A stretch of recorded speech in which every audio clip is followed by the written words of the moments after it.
Bom, minha gente, estamos entrando no episódio 7 da saga da vida do Lenin. Esse episódio 7 vai tratar exclusivamente do livro Que Fazer, uma obra muito importante que gerou muita confusão, muita briga, muita polêmica, tá certo? Esse livro é de 1902, foi publicado em 1902.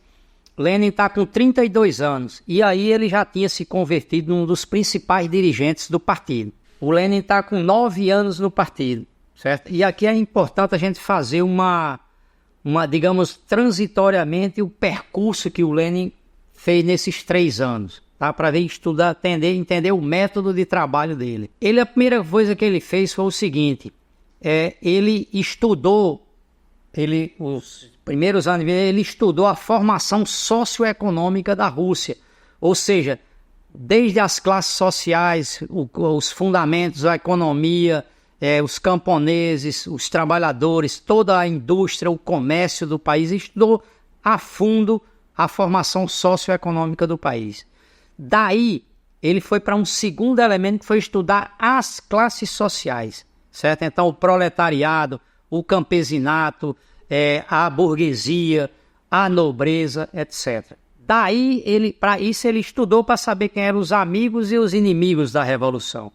Daí ele foi para o terceiro elemento, que é esse que nós estamos entrando no que fazer, que é a análise do sujeito político da Revolução, quer dizer, o partido, certo? Então, aqui, nesse livro, ele vai estudar o programa, os princípios de organização, as estratégicas, as táticas, como fazer agitação, o que é agitação e propaganda.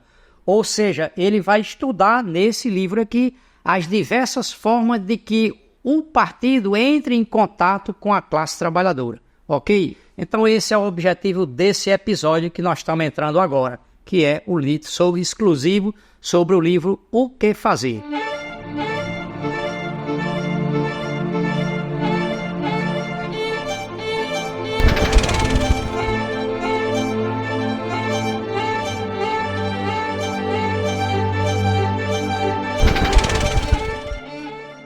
Esse livro, ele foi escrito no momento de uma grave crise econômica e política na Rússia, industrial também. Para vocês terem uma ideia, entre 1900 e 1903 fecharam 3.000 empresas industriais na Rússia, certo? Essa crise não era só na Rússia, era em toda a Europa e no mundo, inclusive demonstrando a veracidade da análise de Lenin de que já estava imperando o capitalismo na Rússia, certo? Mas essa crise foi tão grave que demitiu 1/3 dos operários metalúrgicos do país foram demitidos. Isso gerou uma luta, greves muito poderosas do proletariado industrial russo. Greves muito potentes que a polícia inclusive matou. Por exemplo, na greve de 1902 em Rostov, matou 8 grevistas. Depois em Baku, também uma região industrial da Rússia, que matou vários operários assassinados pela polícia. Certo? Então veja, por sua vez os camponeses já se levantaram em mais de 150 lugares da Rússia, certo? Ocuparam os latifúndios e tocaram fogo nos palácios dos latifundiários. Então, isso aqui, essa crise e essa resposta dos trabalhadores e dos operários e dos camponeses abriu uma situação pré-revolucionária na Rússia. E isso, na verdade, foi o que o livro foi publicado justamente nesse momento. Passo a resumir o primeiro capítulo desse livro, que se chama... O primeiro capítulo é Dogmatismo e Liberdade de Crítica. Nesse capítulo, o Lenin parte de um debate que está tendo internacional, no marxismo internacional, que era chamado de social-democracia, que tinha partidos em quase toda a Europa e vários lugares, né? Que surgiu a corrente dirigida por Bernstein, uma corrente revisionista que queria mudar as ideias do marxismo, o programa do marxismo, certo? Nós já discutimos essa corrente em episódios anteriores, que vocês podem também ver os episódios anteriores. Ou também no e-book aqui que tem quais são as posições principais dessa corrente, tá certo? Mas de todo jeito, o Lenin começa polemizando com essa corrente, discutindo de que essa corrente quer transformar o marxismo de um partido da Revolução Social para transformar o marxismo num partido de pequenas reformas do capitalismo, tá certo? Então, aí, essa corrente começa a negar o marxismo em vários elementos fundamentais. Por exemplo, começa a dizer que não tem um empobrecimento do proletariado, quer dizer que a exploração capitalista não ia gerar uma piora das condições de vida, que isso era uma base fundamental do marxismo. Dizia que o capitalismo vai melhorar as condições de vida dos trabalhadores. Depois dizia que os camponeses não iam quebrar e, portanto, teriam que se assalariar. Ao contrário, que a pequena propriedade ia ter um desenvolvimento espetacular. Dizia que também não iam ter as grandes crises capitalistas, que a tendência era uma harmonia internacional das grandes empresas imperialistas e o fim das crises, né? Dizia que não era necessário ter um objetivo final, que bastava luta todo dia, uma luta de aumento de salário de 1%, 5%, e depois você ia melhorando, depois você conseguia uma jornada menor, ia conseguindo escola, saúde, educação, trabalho, aposentadoria, até que um belo dia você teria já uma sociedade socialista com boas condições de vida. Também, por isso que essa corrente começou a negar que era necessário uma luta de classes, que não precisava isso, que bastava que a partir de que ter uma sociedade democrática, que com o voto eleitoral e o voto universal, então a maioria da população é pobre, então ela elege uma pessoa do seu lado e, portanto, você aí, um belo dia, você já teria condições de vida boas e você teria um governo já das pessoas que fossem proletárias, oriundas do povo. E, portanto, aí você já teria o socialismo, certo? Então, essa visão era que o Lenin estava criticando, dizendo que na vida nada ia ser como estava dizendo essa corrente, né? Então, essa corrente, inclusive, já começou a entrar nos governos. Um cara chamado Millerand, um militante da França, entrou num governo burguês como ministro, certo? Num governo burguês que assassinava trabalhadores, certo? Então, aí já se mostrou que essa corrente não só era uma teoria, como já estava entrando na prática, na destruição do que era o marxismo, certo? E isso o Lenin dizia que era a pior coisa do mundo. Por quê? Porque o Lenin dizia que isso aí ia corromper a consciência do trabalhador, que ia dizer o seguinte, que ia acreditar no inimigo. Quer dizer, de que o trabalhador passaria a confiar na burguesia, no inimigo de classe, que ia andar de braços dados no governo com o inimigo de classe. Ou seja, ia passar a dormir dormindo com o inimigo. Certo? Isso era o pior que o Lenin dizia que ocorreria com a consciência do trabalhador, que é confiar no seu inimigo. E isso é o caminho da morte, da desgraça e da destruição.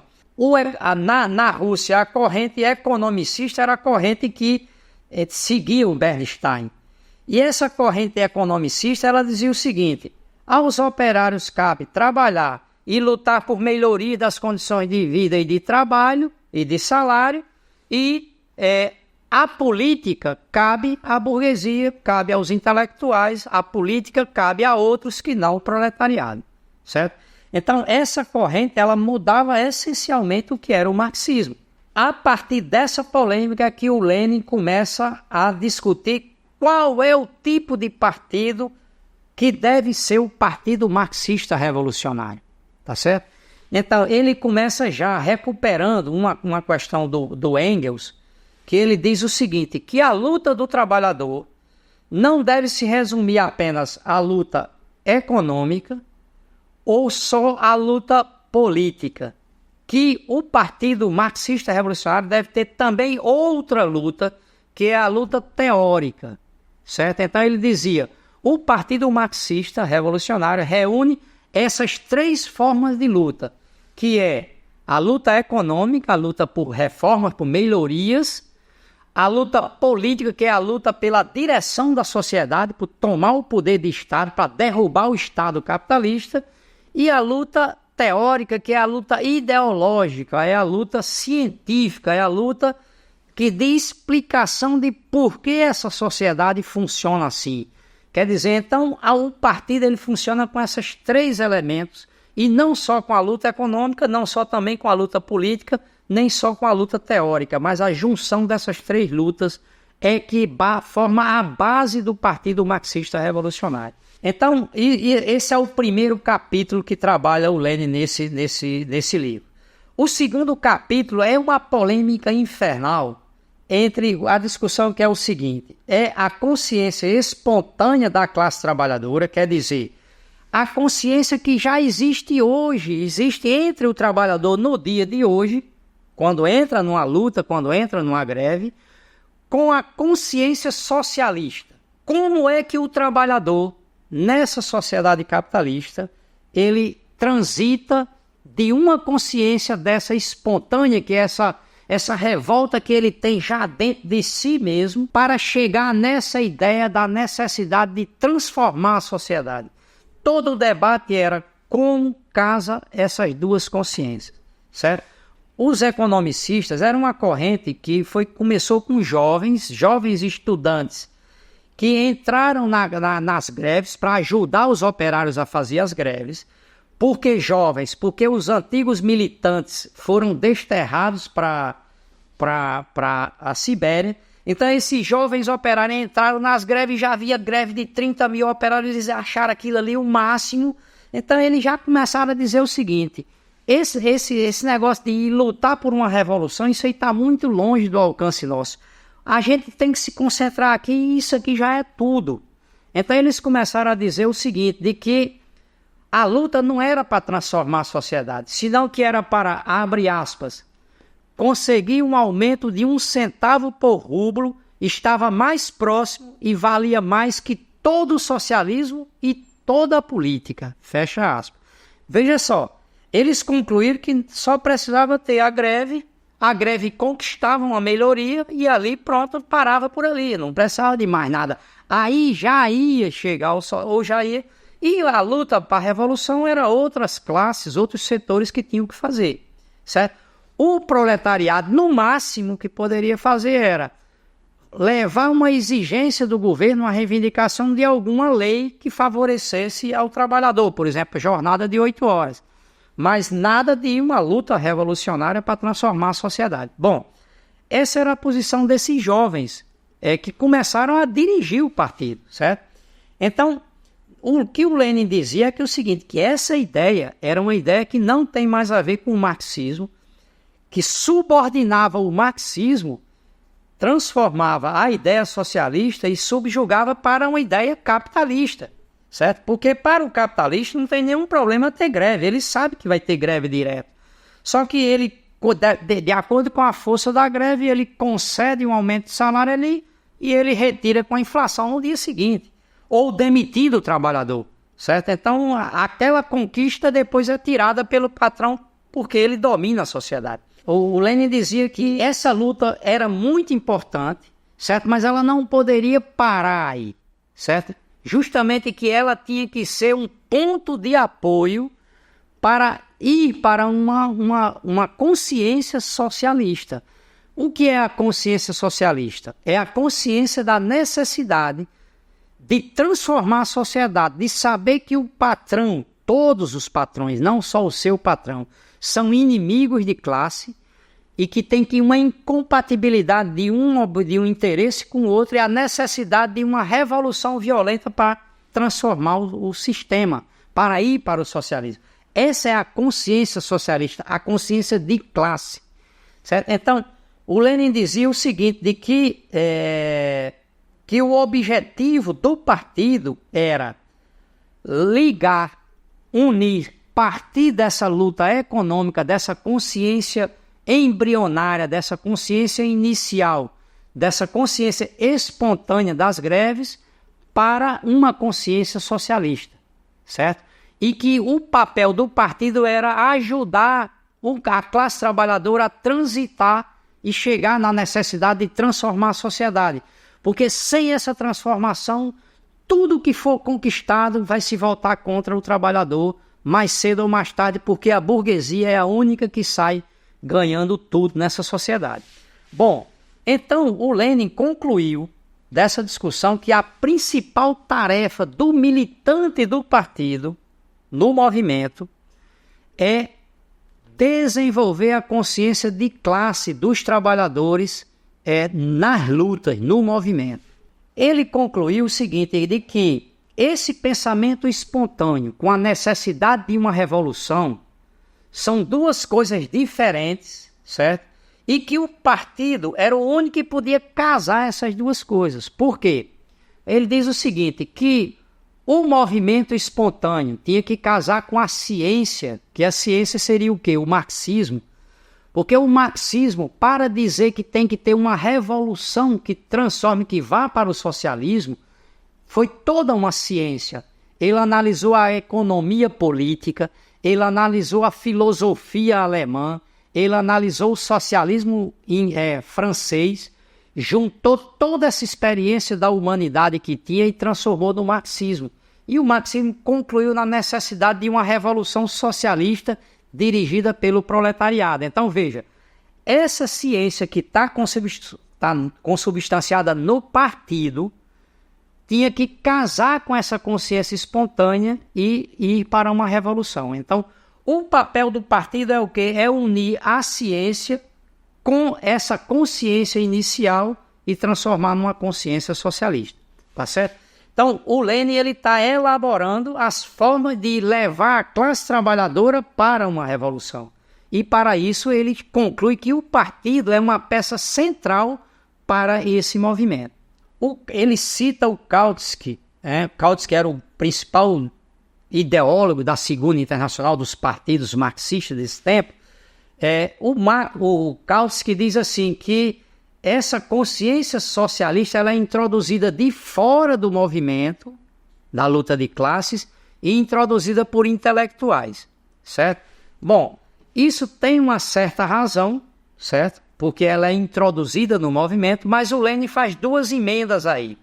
O Lenin vai dizer o seguinte, primeiro, de que ela é introduzida de fora pelo partido, certo? Não é por intelectuais, e também que são os militantes do partido que introduz, que leva essa consciência socialista, leva essa ideia para o movimento.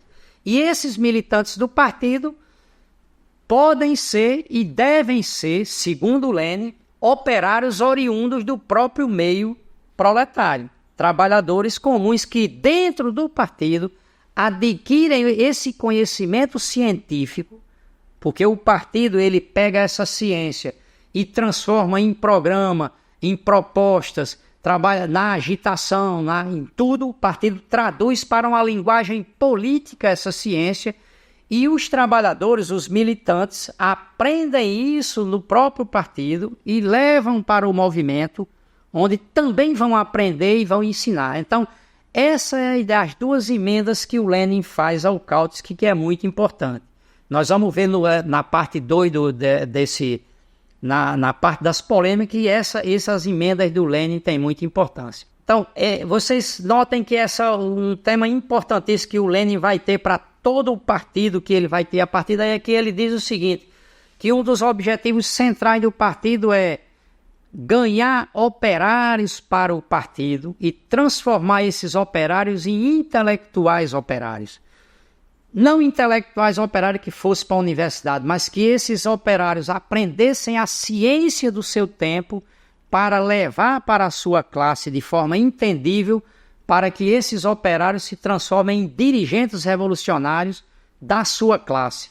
E eles mesmos levem esses ensinamentos para a classe. Então, a construção de uma coluna de operários intelectuais é uma das tarefas mais importantes que Lenin tem em vista para o Partido Marxista Revolucionário. Bom, o capítulo 3 é o capítulo que trata da política sindical, digamos, da política, e da política, digamos, social-democrata, socialista, certo? A política sindical e a política social-democrata. Como eu falei anteriormente, a orientação que tinha os economicistas era uma política restrita ao meio daquela greve, do patrão.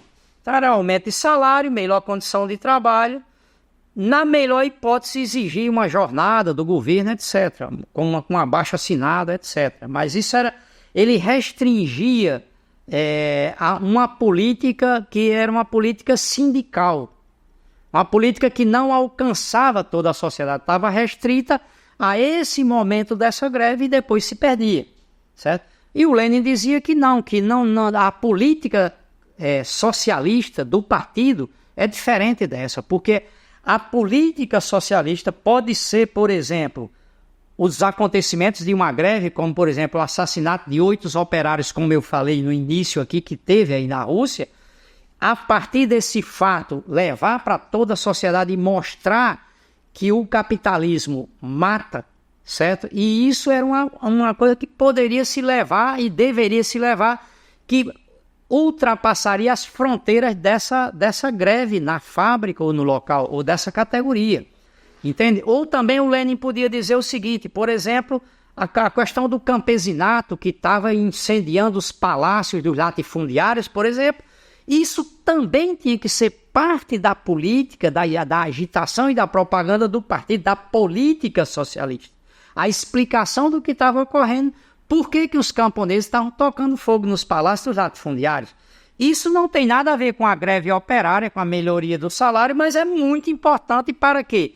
Para desenvolvimento da consciência de classe da revolução, do proletariado e do próprio campesinato, certo? Porque a revolução depende da união do operário com o camponês. Então, a política socialista não poderia se restringir ao aumento de salário de 1%, 2% ou o que fosse. A política socialista é muito mais ampla do que isso. E isso era o que o Lenin discutia com esse cara e dizia o seguinte, restringir a política para essa política é matar o socialismo e a transformação da sociedade. É a gente matar o partido e transformar o partido num sindicato, e pior, num sindicato de um setor exclusivo, né? O Lenin não contrapunha, ele não botava um contra o outro, a contraposição entre a política, digamos, a luta sindical, econômica e por reforma, digamos, por melhorias, ele não contradizia com a socialista. Mas ele dizia que essa luta por melhorias, ela era um ponto de partida para a luta socialista. Por que ponto de partida? Porque é essa luta por melhorias que reúne a massa geral de trabalhadores, porque o trabalhador se junta nessa luta por melhorias. Mas aí, nesse meio, é que o Lenin dizia que tinha que ser um ponto de partida para elevar o nível de consciência do conjunto dessa massa na necessidade de uma revolução para mudar a vida, para mudar a sociedade de conjunto, certo? Então, esse capítulo, ele trata dessa diferença entre uma e outra, e ele dizia o seguinte, os economicistas diziam que não se deveria ter... que tinha que agitar, mas a agitação ia máximo para exigir do governo alguma coisa, o centro era ter propostas de luta no local de trabalho, para uma greve econômica, uma ação, para lá, propostas de ação do movimento restrito. E Lenin dizia que não, que o objetivo da política socialista era ampla, porque teria que desenvolver a consciência de classe na necessidade de uma revolução. O Lenin, então, ele via uma relação dialética entre essa luta econômica como ponto de partida para a luta socialista, certo? E o Lenin dizia o seguinte, de que qual é a forma que tinha como levar esta consciência socialista. Ele dizia que era através da agitação e da propaganda, certo? Então, como que é essa agitação e essa propaganda que o militante levaria para o movimento? A agitação é como se você pegasse um ponto, né? Tipo, o incêndio das casas dos latifundiários, dos palácios latifundiários. O agitador pega isso e esse fato ele fala e agita e bota todo mundo com raiva do latifundiário, explica por que o camponês tem que tocar fogo mesmo, etc. Então, ele transmite essa única ideia e transmite o ódio de classe para que essa classe tenha essa necessidade de romper com a sociedade. Já o propagandista é o quê? Ele pega essas mortes, certo? Mas ele vai transformar em muitas ideias. Ele vai dizer, por que que nessa sociedade tem que tem um palácio e tem 1000 hectares e o outro camponês não tem nem por que sobreviver? Então ele vai explicar por que que acontece isso nessa sociedade. Então o trabalho do agitador e do propagandista são diferentes, mas estão relacionados um com o outro, tá certo? Bom, então o Lenin diz o seguinte, de que essa agitação e essa propaganda, ela tem que ser geral, ela tem que pegar fatos não só daquela greve específica, mas tem que ser geral e aproveitar cada fato da vida para o partido se dirigir a essa massa e ir educando em cada fato, na necessidade, no ódio de classe e na necessidade de uma revolução violenta para ir para o socialismo, para derrubar o capitalismo. Certo? Então, e aí o Lenin, ele vai completar, fazer uma emenda muito importante, depois vocês verão, que é que ele diz o seguinte, de que a agitação é uma ideia para muita gente e a propaganda é muitas ideias para pouca gente.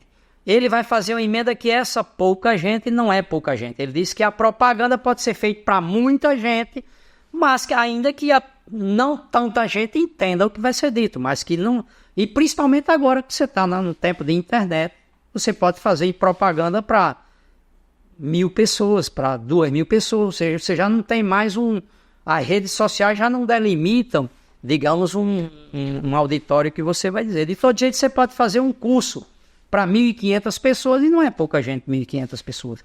Então, essa emenda do Lenin é muito importante. Bom, ele completou esse raciocínio do Kautsky em 2 elementos, né?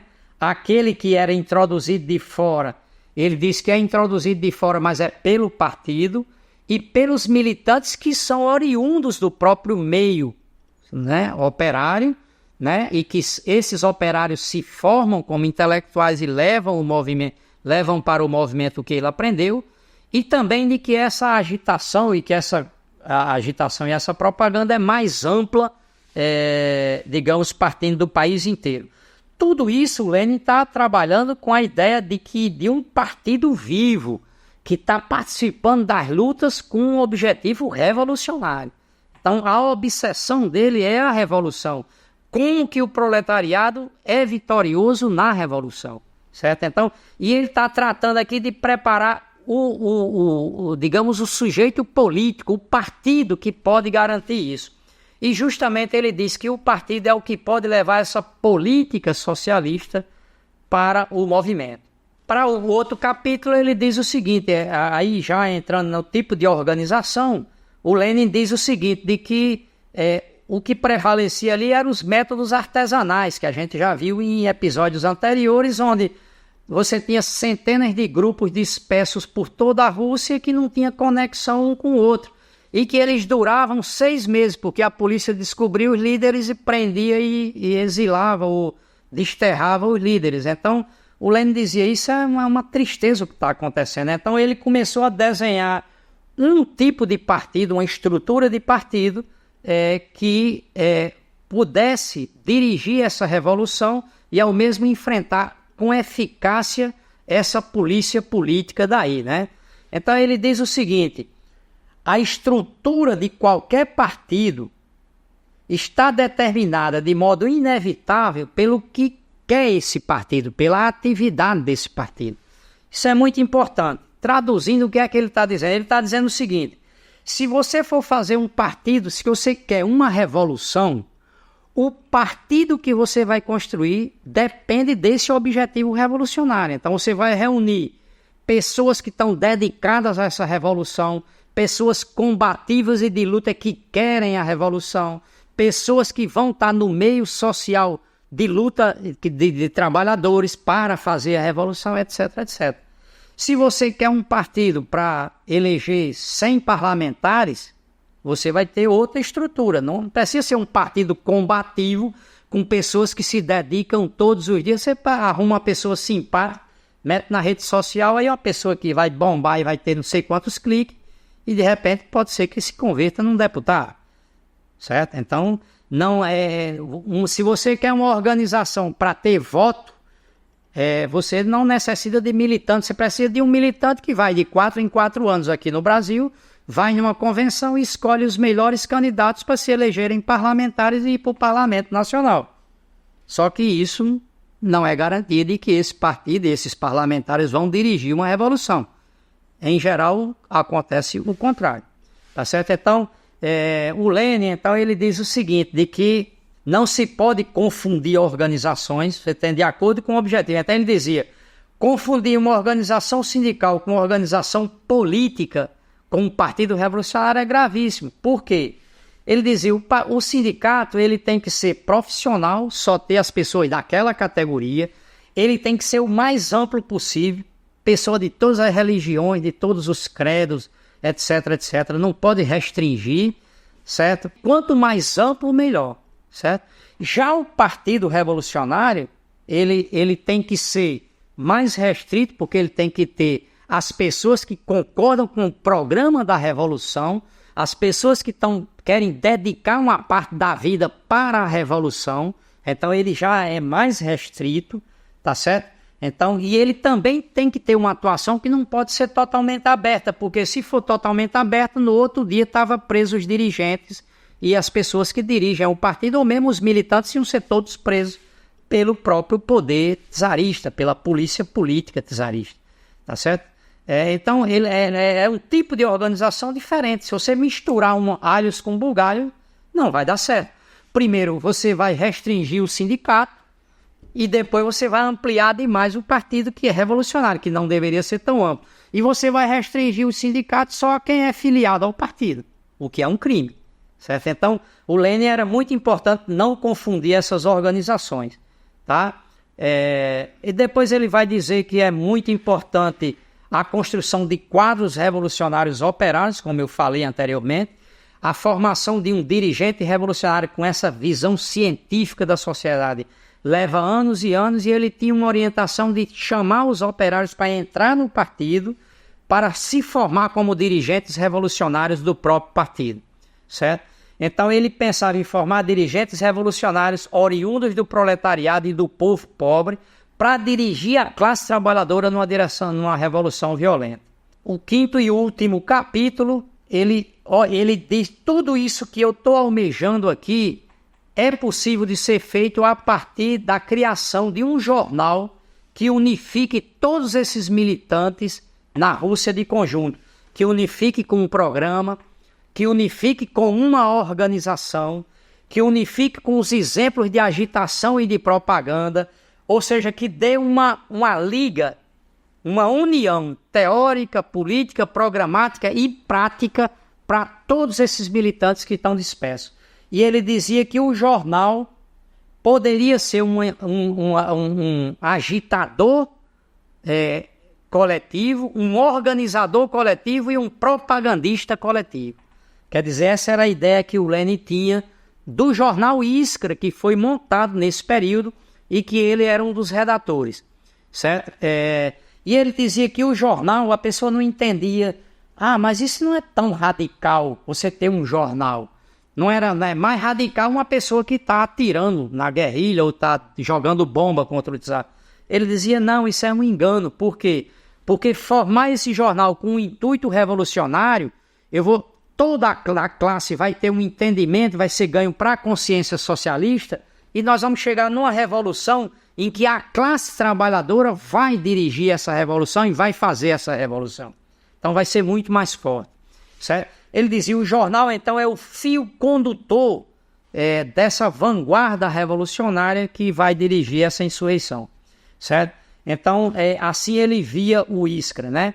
Então ele almejava construir um partido para dirigir uma revolução violenta, um partido combativo, formado por militantes ativos, de preferência dedicados full time ao partido e à revolução, né? Ele dizia, é preciso sonhar com esse partido. E as pessoas diziam, esse cara tá louco, ele tá discutindo uns abobrinhos aqui, uma briga com todos os outros, os amigos dele brigando por causa de um negócio, de uma picuinha de agitação, de propaganda. Só que quem pensa assim está enganado, sabe por quê? Olha, o Lenin dizia: é preciso sonhar. Dentro de 3 anos que ele estava fazendo esse debate, aconteceu uma revolução na Rússia, a Revolução de 1905. Nós vamos ver episódios especiais estudando cada detalhe dessa revolução, mas vocês sabem por que essa revolução foi derrotada? Porque os elementos do partido que o Lenin estava lutando para ter uma organização de um partido revolucionário não estavam suficientemente maduros em 1905. Apesar dessa luta que o Lenin estava dando agora. Certo? Então, para vocês verem a importância do tempo. Então, veja, eu acabo por aqui, certo? Espero que vocês estejam gostando. Convido vocês para ir para a segunda parte desse episódio 7, que é a parte das grandes polêmicas sobre esse livro que geraram na esquerda mundial há 100 anos atrás, mas que até hoje rende debates pesados. Por exemplo, qual é o tipo de partido que a gente tem que organizar hoje para mudar o mundo? Até lá.